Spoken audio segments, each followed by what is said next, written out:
Yes, after food, what is the most important aspect in our life that touches every aspect of our life? That's money.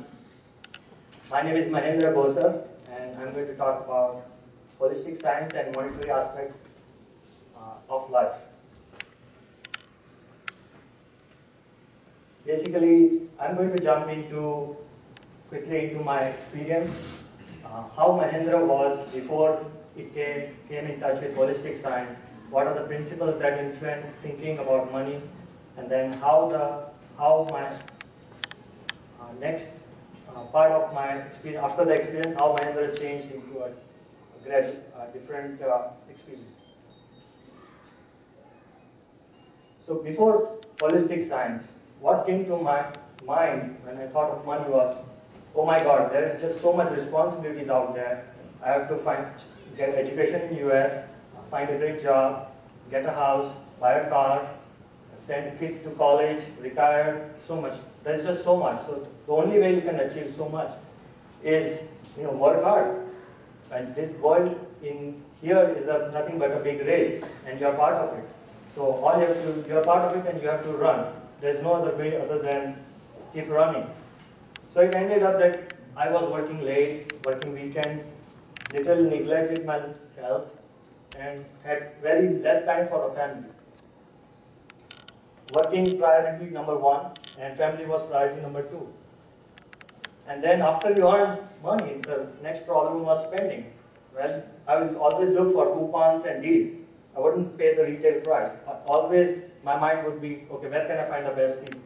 So there was basically paying while earning and paying while spending. And then I came in contact with holistic science.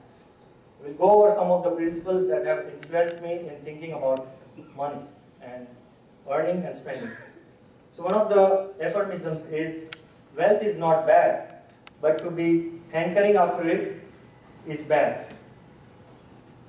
What it means is, inflow and outflow of money is not bad. You earn 50,000 or 5 million, that's not bad. But the hankering after it, the greed that goes into earning and spending that money, that is what causes all the misery and pain.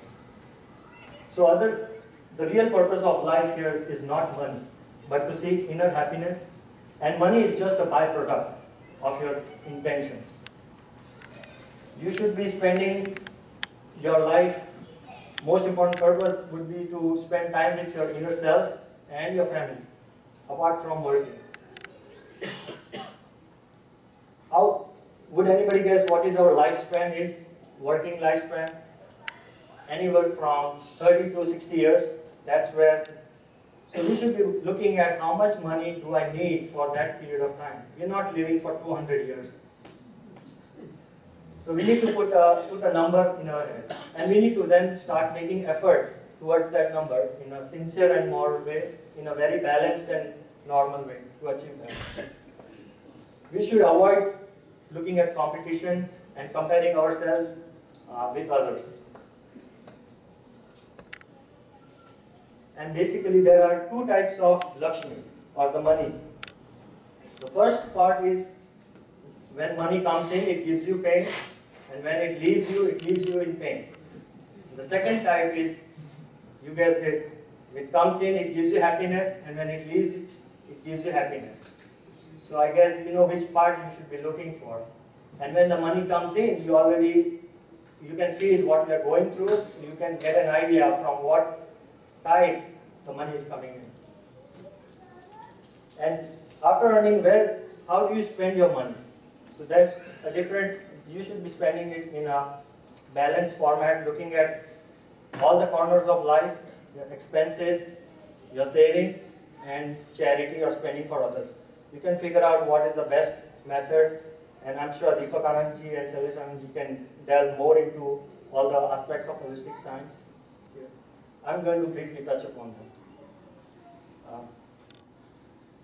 One of the another aphorisms is, Dharma must exist in business, but business must not exist in Dharma. Dharma in here does not mean religion, it means the moral code of conduct. And in Gujarati, we translate it is, Dandama dharma ho jaye, but dharma ma dhandho nahi. Excuse my Gujarati.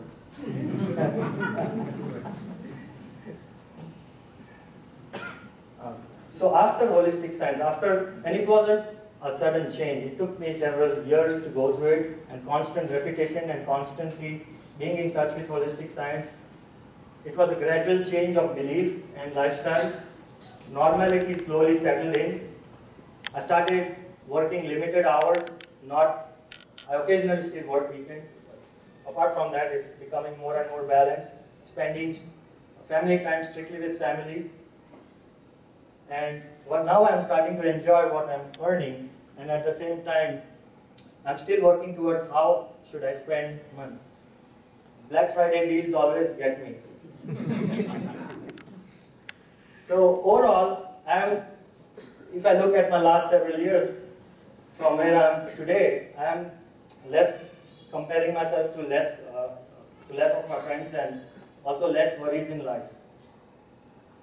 So in conclusion, I would summarize with these following affirmations that have influenced me greatly.